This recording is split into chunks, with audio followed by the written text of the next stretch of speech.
Jesse, welcome to the show. Thank you so much for being here. Yeah, thanks for having me. So with Longevity Health, tell us a little bit about what that is and how you got there. I have a family history of heart disease. Most of the men in my family had a heart attack before the age of 50. That just had me really motivated to be healthy from a young age. And I realized that actually there's science behind all of this, what I can do to live longer and healthier. And so I teamed up with a doctor. I thought, this doesn't exist. I got to start it. Yeah, just starting with a family history and continuing from there. Yeah, that's a great story. So your thoughts on alcohol? You've been posting a lot about that recently. Talk to us about that because I feel like it's just so hard socially in the US to avoid it. The research now has changed and the viewpoint has changed. And you'll notice that the number one warning that people have with wearables is that when they drink alcohol.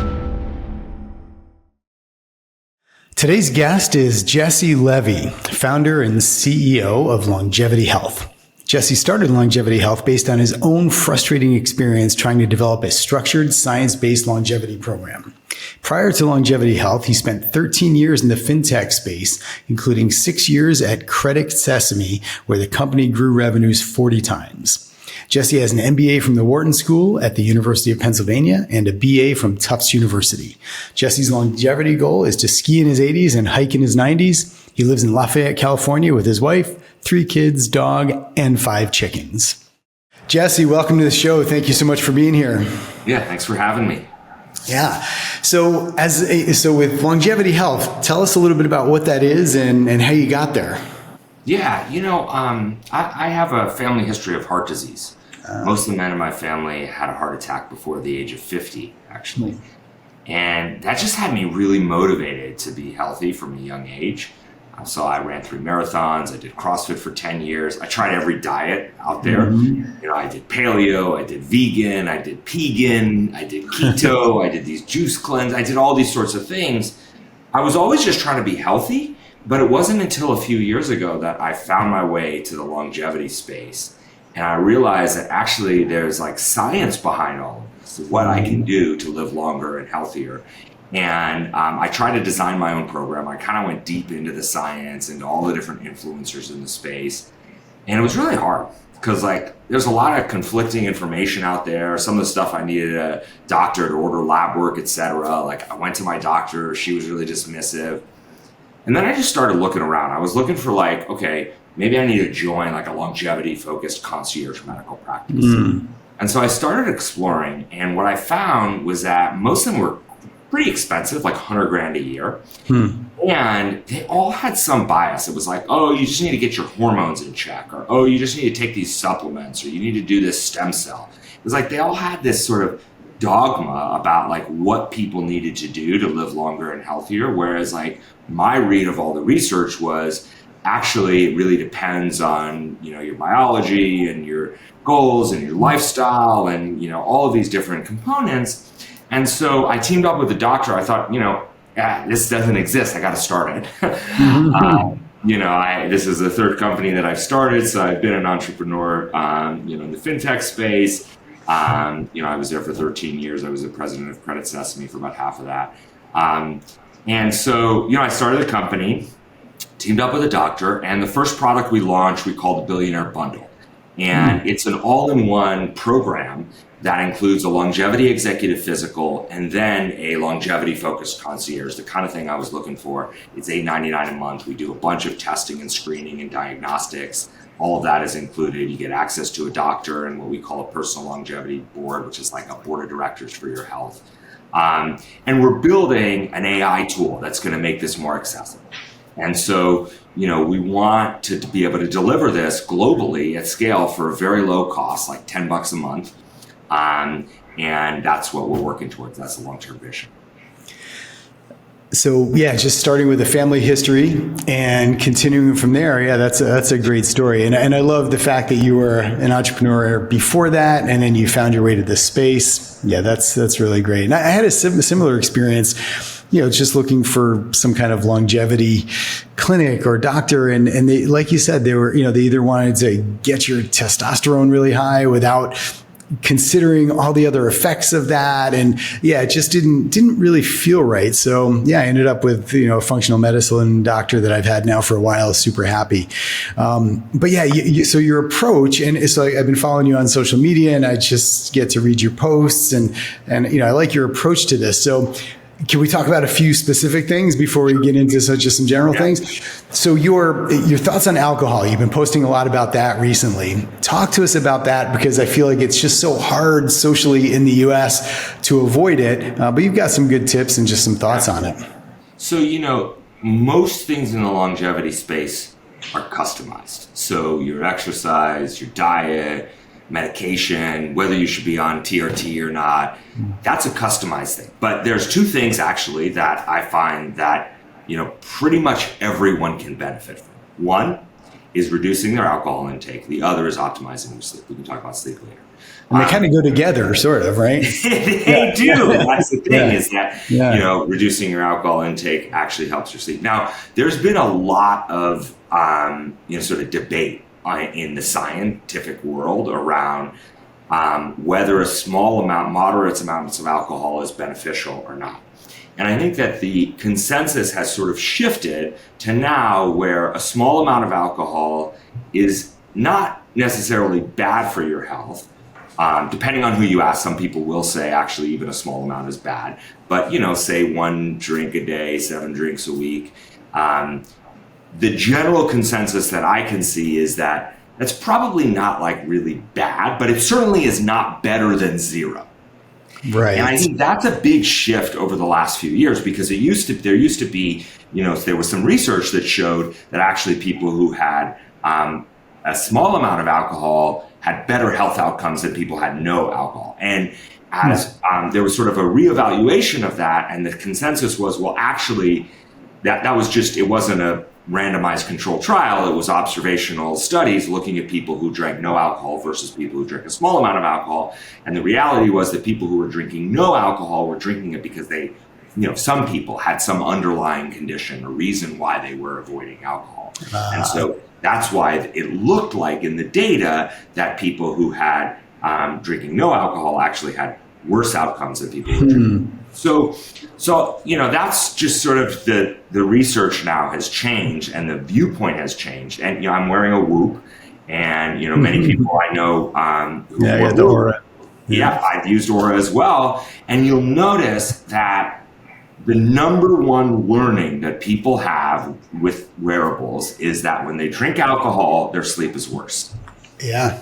It's transformational, just that little bit of knowledge, Yeah. Actually, I want to back up a little bit to the difference between having a little bit of alcohol and no alcohol, because I read a lot of Dan Buettner's stuff, and he's a proponent of happy hour and having wine, right? But it seems like it's more the social component of that behavior to me. I don't know what your thoughts are on it, but it seems like promoting having alcohol every day at happy hour may not be the right direction. It's more the social behavior or having that community that is perhaps more effective from a longevity perspective. Yeah, I think the research supports that. I mean, there's certainly, anecdotal evidence of, people who have these great communities, and there certainly are people who drank alcohol every day and lived to be 100, but that's not a scientific study. When you look at scientific studies, what they will say is that a small amount of alcohol this is sort of a review, but a small amount of alcohol may not be worse than zero, but certainly is not better. Right. Having said that, your point is 100% correct, which is that we know community, connection, purpose, meaning, all of these things have a positive benefit in your longevity. And some of that sort of social connection with people happens around alcohol. Right. And so one of the things that I have tried to say is that there are ways to create that sort of social connection of feeling like you're drinking without actually ingesting, much. You could still have some alcohol. So for example, one of my go-to drinks is bitters and soda. Love that. Bitters actually has alcohol in it. And if you put a few drops in your drink, it looks like you're having a drink of alcohol, but the amount of alcohol you're drinking is like a tiny fraction of a drink. And so you have a drink, it feels, a little bit more social. It kind of tastes like, a little bitter, like you're drinking something. And, that's what I usually do if I'm out, with friends or at an event or something, is that's my go-to drink. I actually do drink alcohol. I have, usually about one drink a month, but I know that the impact. And so I'm aware of it. And so I try to pick those times when I'm going to have like a glass of wine, for a special occasion or something, very carefully.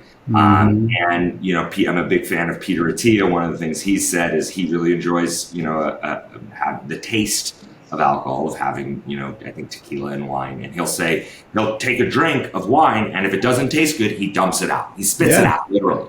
Yeah. Because there's a cost to drinking that alcohol. And so you should really enjoy it if you're going to do it. And look, like there are people who tell me like, oh, a life without wine is not a life worth living. Yeah, I can appreciate that. Everybody's got to make your own decisions, right? Yeah, and sure. So in alcohol, I think the focus is, can you reduce your intake and be more mindful and thoughtful around when and why you're drinking it, and understand the trade-offs. And then the other thing, which, it's sort of harder to do, is like, actually, happy hour is much better than a nightcap. Right? So the earlier you drink, the less it's going to impact your sleep. Yeah, I've noticed that in my own data. Like, I'm much better off day drinking if I'm going to drink, because my sleep outcomes are so much better if I have a drink earlier in the day. So yeah, for sure. Yeah, it is hard, because everything is, socially kind of revolves around that. You meet for a drink, you have dinner with wine, you have a happy hour. But like you said, there are perfectly suitable alternatives. Bitters and soda. My go-to is usually soda with a splash of grapefruit, or like, zero proof, seed lip, those types of things, if you want the action of mixing a cocktail. So I've really enjoyed those, and honestly haven't really missed the alcohol part of it, as long as you still have that behavior. I've actually found the most difficult part about not drinking alcohol is other people's discomfort with it. Yeah. So, yeah. And that's real. And it is a social, connection. Yeah, we're drinking together. And that's where some of these drinks actually makes that easier. So if you're having, bitters or soda or zero proof or something, if people don't sort of look at you weird, like, oh, why aren't you? And, because I work in the space and people know, people actually, I get sort of both sides of that, which is like, oh, you're having a drink. Oh. Right. Yeah. Actually, like, I will have a drink occasionally. Right. Yeah. That is funny. Yeah. Yeah. So let's talk a little bit about, so you mentioned alcohol and then sleep as things that can generalize to anybody without customization. So we know that alcohol affects sleep architecture and that sort of thing, but talk to us a little bit more about sleep and how that can be generally applied. Yeah. So the first thing that, we do in our practice is to try to optimize the time you're already spending in bed. Right. So, if I tell you, if you're getting 6 hours of sleep a night and I tell you got to get 8, that might be difficult. I think we can talk about how to sort of change the mindset for that. But the first thing is, like, you're in bed 6 hours, let's optimize that time. And so I did this in my own life. I did 20 different experiments and to try to figure out what moves the needle. And the things for me personally that moved the needle the most was, number one, a 100% blackout room. So I have blackout shades that completely, sort of give me 100% black. In the middle of the day, right now, I could close the shades and you would think it's the middle of the night. And I even have travel shades that I can take with me. It doesn't get to 100% with the travel shades, but it gets pretty good. That was a big impact for me. My phone use, both before bed and in the morning.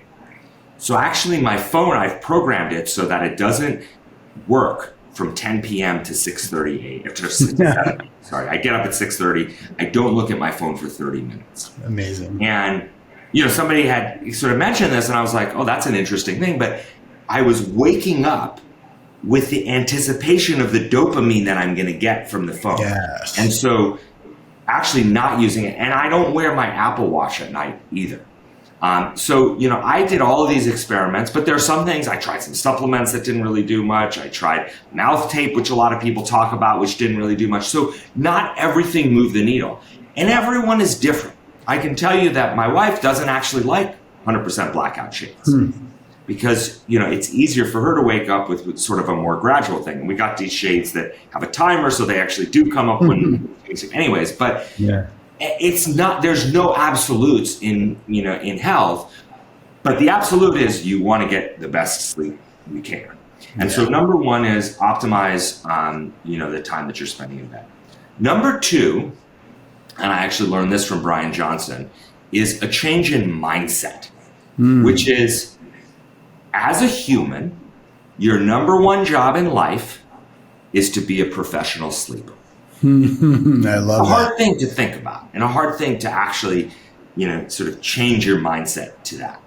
But if you can do that, then the idea is you go to bed on time and you wake up when you're done the same way you go to work on time and you leave work when you're done. And of course, not every, sometimes my kids wake up in the middle of the night, just like sometimes I'm at work and one of my kids is sick and I got to go pick them up from school. It's not 100% of the days that you can achieve that. But if you change that mindset, then it becomes, sort of as you're deciding when to go to bed, it's already been decided, right? And so, I go to bed, at 10 o'clock, waking up at 6:30, 8.5 hours. And that includes like a wind down routine and everything. And that's, basically that's, sort of my number one job in life. Yeah, that's a good way to look at it, right? Because so often sleep seems like the first thing that you can sacrifice or give up, especially when you're busy, you've got a big project or you're just very social. And, a lot of the young entrepreneurs I work with, that is the first thing they sacrifice. It's not prioritized, but there is an ROI to prioritizing that. So, absolutely. So what are your thoughts on cannabis use and sleep? I know it's different from alcohol, but I'm not actually that familiar with the science or the research on that. Have you experienced any patients who use it as a way to help them get to sleep? Does it help their sleep architecture? Does it hurt it, or is it neutral?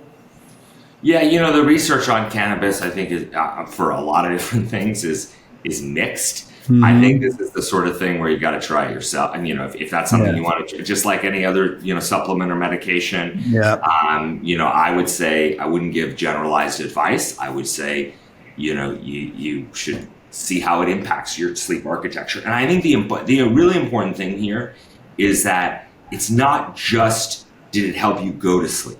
Exactly. Right. There was a view for a long time that alcohol actually was beneficial. People would drink, night and it would help them get to sleep. But then it impacted their architecture over the night. So you really have to be measuring that to be able to evaluate whether something is actually helping or hindering your sleep architecture.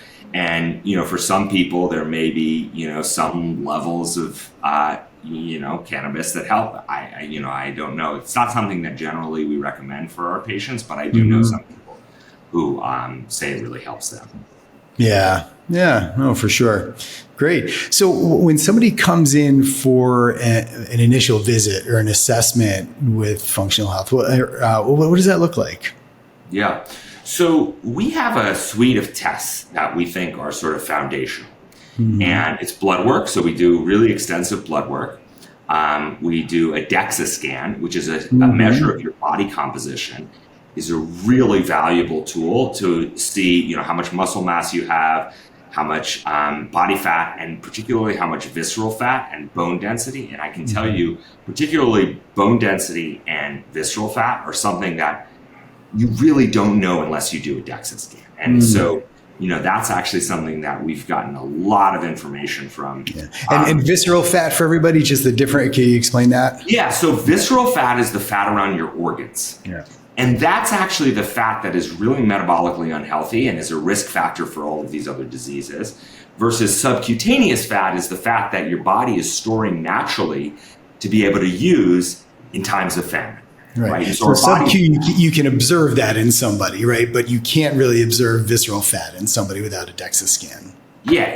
Well, yes. I mean, you can you can observe, fat, but you don't, you can do some tests to see like the percentage body fat that you don't necessarily need a DEXA scan. But if you do the DEXA scan, you'll find out the visceral fat. Yeah. And the crazy thing is, and I've seen this data several times, we might have two people, two women who have, let's say, 26% body fat.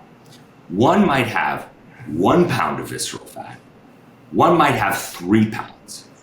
They're, the same weight, the same percent body fat, but the amount of visceral fat they have is dramatically different. And that's a function of your biology, right? How much subcutaneous fat does your body want to store before it starts, sort of overflowing into visceral fat? And so you need a DEXA scan to be able to know that. And this is one of the things that drives me. BMI, I think, is an outdated form, but even percent body fat. You go into the doctor and they look at you and you can kind of get a sense of like where someone is maybe. And they say, oh, you just need to lose 15 pounds. And in that example, you have two women who have the same percent body fat, same, stats. And unless you do a DEXA scan, you don't know. One of them, at 1 pound of visceral fat, we might be telling her to gain muscle. The other one, at 3 pounds, almost certainly we're going to say you should be losing fat. And you can't really target visceral fat directly. There are some things that people say you can do, you can try, but in general, you got to lose body fat in order to lose visceral fat. And so, for the one that has 3 pounds, we might want to try to take her down to 22% body fat. The one at 26%, we might leave it there, right? Or we might try to increase muscle mass as a way to change that. So that's where the DEXA scan is so valuable. So blood work, DEXA scan, we do a VO2 max test, which is where you get on a treadmill, you wear a mask, and it tells you your cardiorespiratory fitness. Yeah. This is some people call it the #1 biomarker for longevity. And it's really important for lifespan and health span.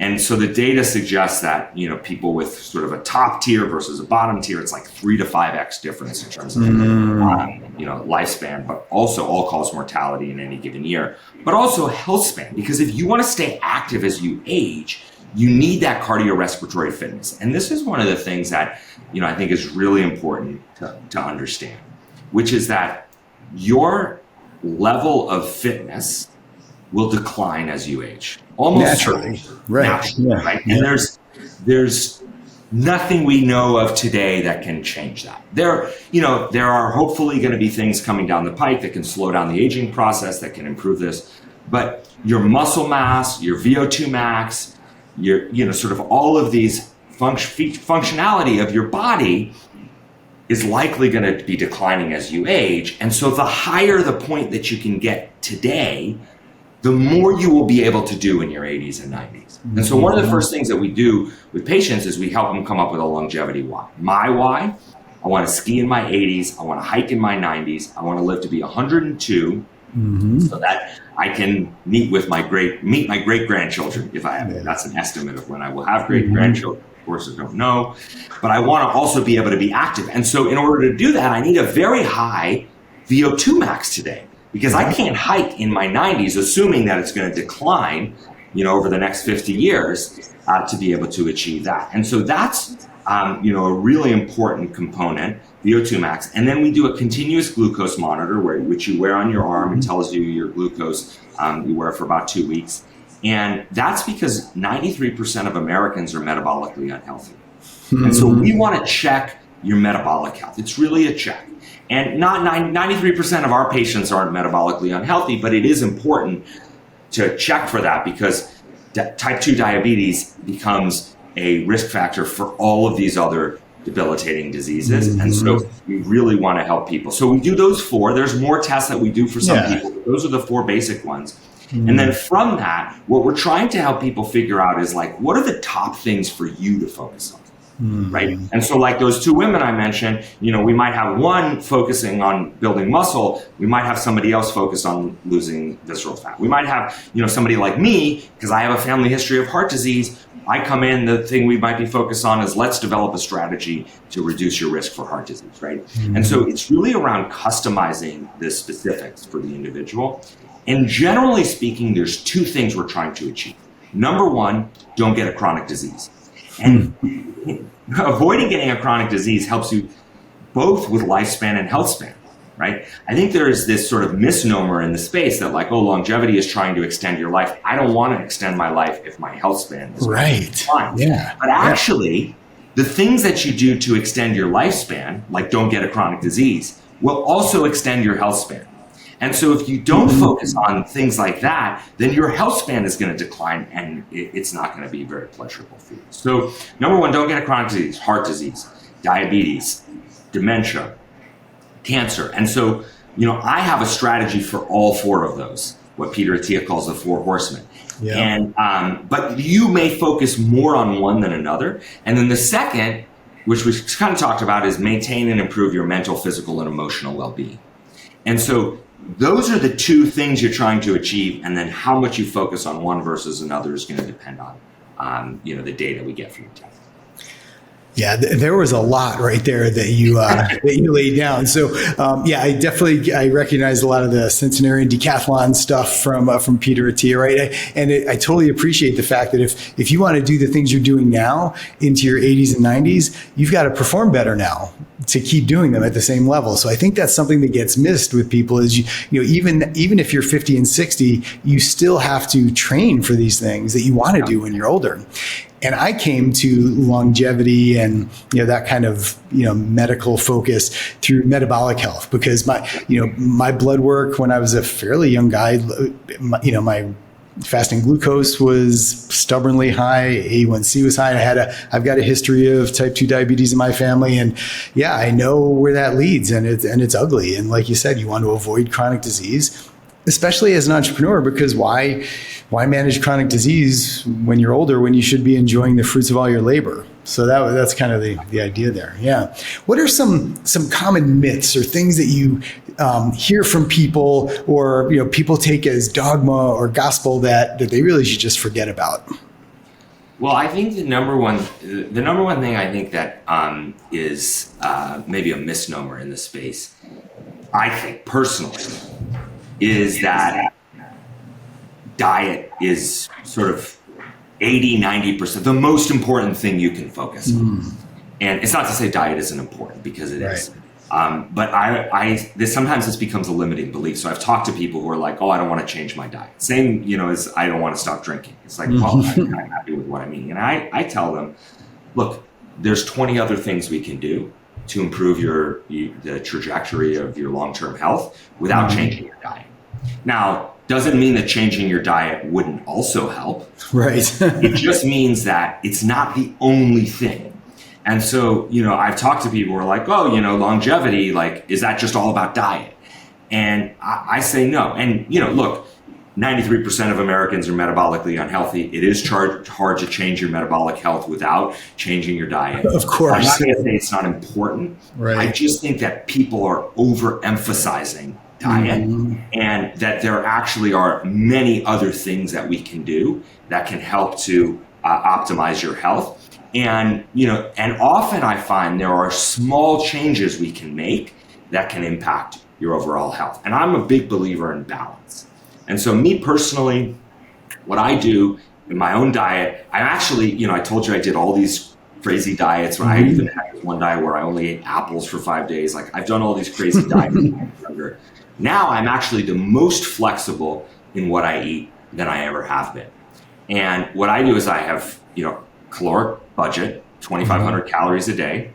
I'm focused on 170 grams of protein to, maintain and build muscle mass, and 50 grams of fiber for overall health and to make sure that, generally speaking, I have, I'm eating whole foods, right? And so by doing that enables me to figure out how to fit in some cheat foods, right? So I can have a cookie, I can have a pancake, I can have a slice of pizza, but I can't have 10, right? And still meet my goals. Right. And so that's how I do it personally. But, our patients are all sort of, doing these things differently.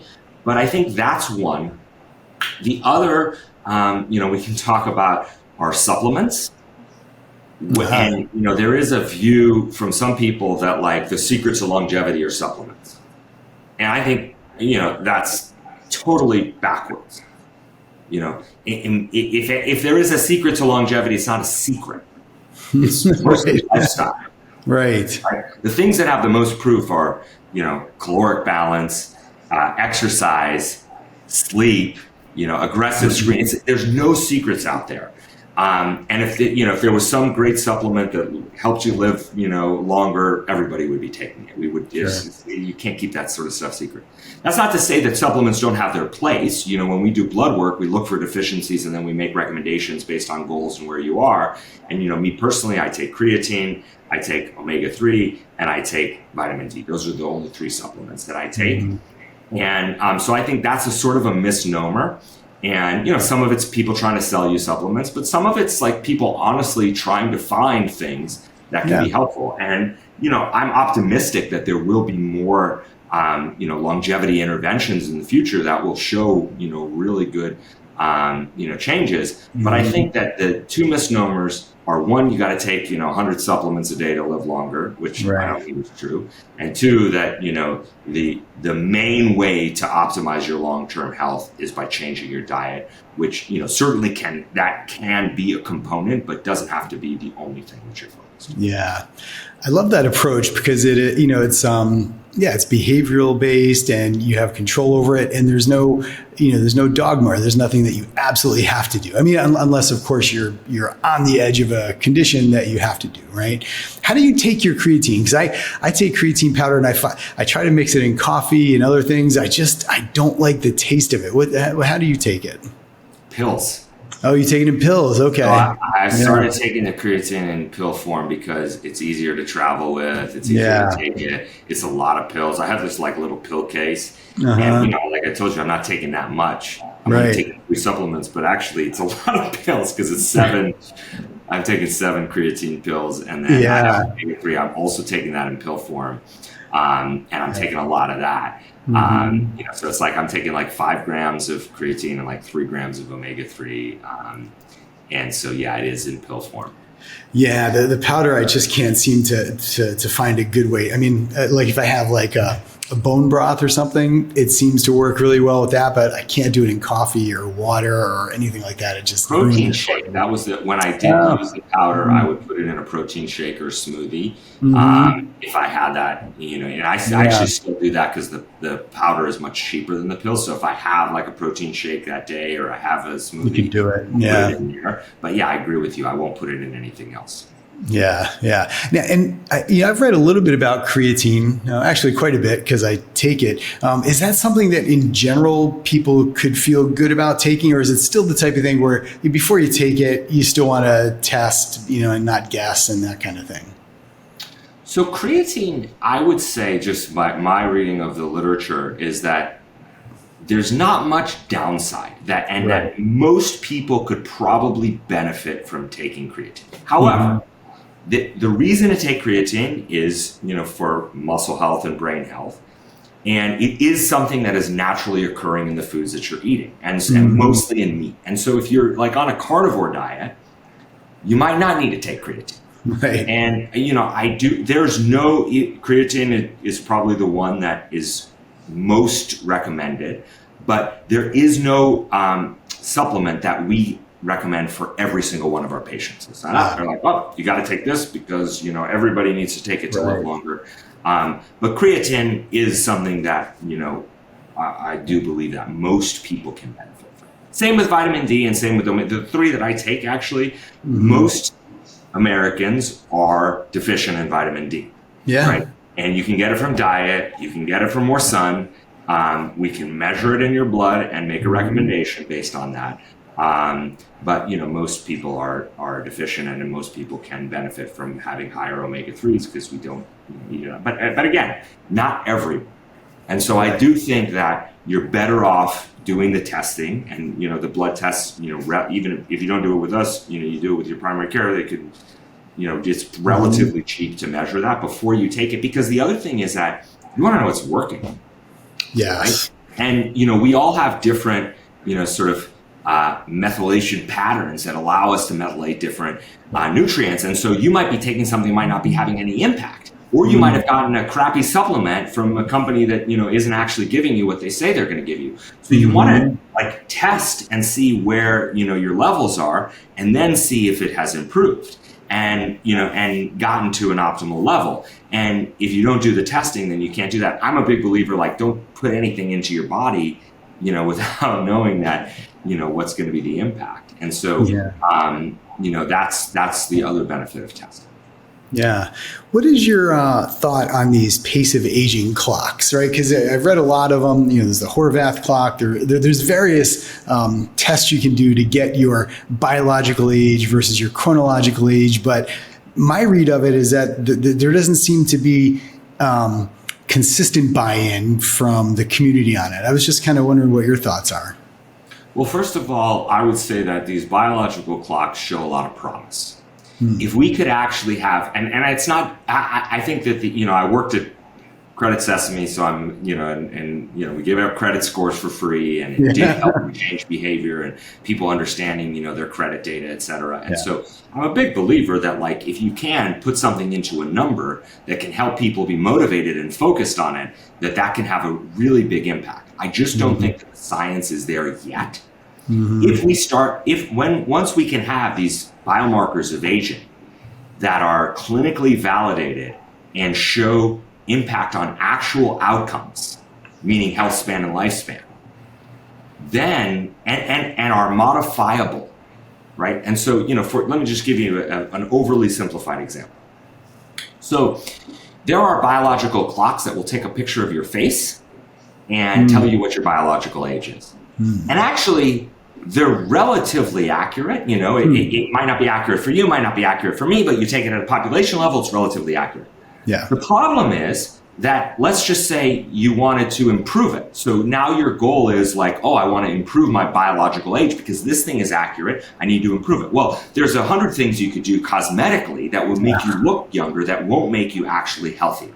And so my fear with a biological clock is that you're doing things that may be making it look younger on the test that doesn't actually make you younger in reality.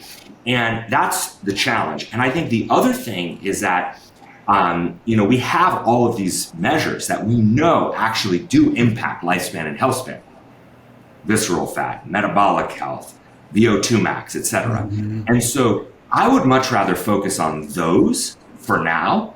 And hopefully one day we get these biological age tests that, are more accurate in the future and predictive of outcomes and modifiable, meaning if you change them, it actually matters. And so, another example, maybe a little more complex is this thing called telomeres. Yeah. And so we know that telomeres have a really big impact on, can have an impact on your lifespan and health span. But what we don't know is if you change the length of your telomeres, does that actually then impact your lifespan and health span? And so let's just say you start measuring your telomere length. And you're like, here's my telomere length, and is it good, is it bad? I don't know. It's probably individualized. We know that they get shorter as you age, and that contributes to, sort of the aging process, and is a marker. But if you measure that, do we know that sort of the absolute levels matter? And then do we know if we change it, that it's going to impact, you as you age? So there are so many different mechanisms that happen as you age that it's hard to know, whether you're going after the right one, right? And, look, your metabolic health reduces as you age. Your lipids, decrease as you age.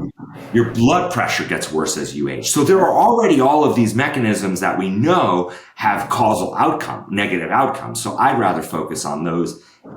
But if we can get biomarkers of aging, then we can really start testing some of these interventions that we won't. One of the challenges in the longevity space is that to measure whether or not something is effective at helping you live longer and live better, it takes a really long time. Yeah.